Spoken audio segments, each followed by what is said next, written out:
민법 1109조는 유언의 저촉이라는 제목으로 전후의 유언이 저촉되거나 유언 후의 생전행위가 유언과 저촉되는 경우에는 그 저촉된 부분의 전 유언은 이를 철회한 것으로 본다고 규정하고 있습니다. 전에 설명드렸지만 유언은 했는데 그 후에 다른 유언을 했다면 전의 것은 효력을 상실하고 후의 것이 효력이 발생됩니다. 이것은 후의 유언에 전의 것을 철회한다는 내용이 없어도 당연히 그렇게 되는 것입니다. 물론 확실히 해두면 더 좋겠지요. 그리고 그렇기 때문에 유언은 날짜가 중요한 것이어서 어떤 유언이라도 그 날짜를 꼭 알 수 있어야 할 것입니다. 잘 있는 일은 아니겠지만 만약 작성 일자가 같은 유언이 두 개가 있다면 어떻게 될까요?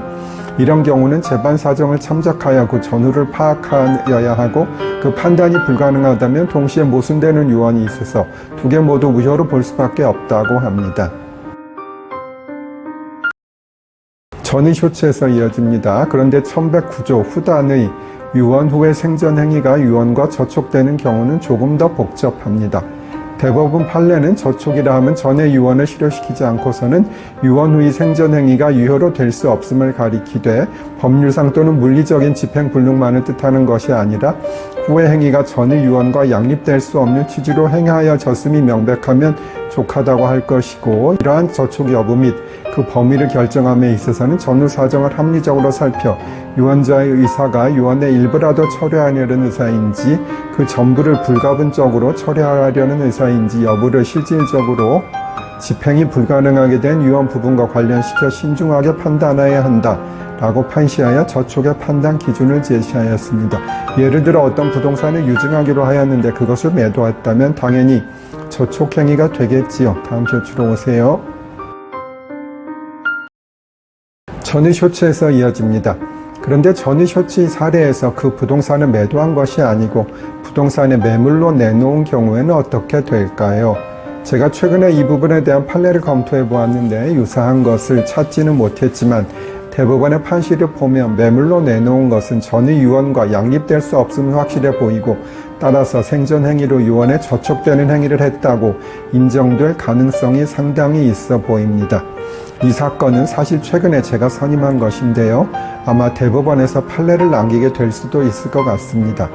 이 땡땡 교수님 최선을 다해서 승소할 수 있도록 해보겠습니다. 믿고 맡겨주시니 감사합니다.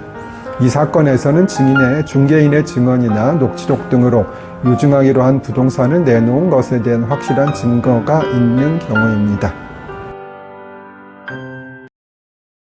유언의 저촉행위에 대해 조금만 더 설명을 드릴게요.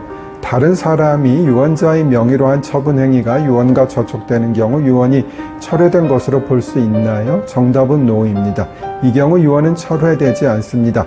대법원 판결은 생전행위를 철회권을 가진 유언자 자신이 할 때 비로소 철회 의제 여부가 문제될 뿐이고 타인이 유언자의 명의를 이용하여 임의로 유언의 목적인 특정 재산에 관해 처분행위를 하더라도 유언 철회로서의 효력은 발생하지 아니한다 라고 판시하고 있습니다. 설령 유언과 저촉되는 처분행위를 유언자의 법정 대리인이 하였더라도 유언은 철회되지 아니한다는 것이지요. 또한 예를 들어 주식과 부동산을 유증하기로 하였는데 그 후 주식만을 처분할 경우에는 주식에 대한 유언은 철회된 것으로 보겠지만 부동산에 대한 유언은 유효하다고 할 것입니다.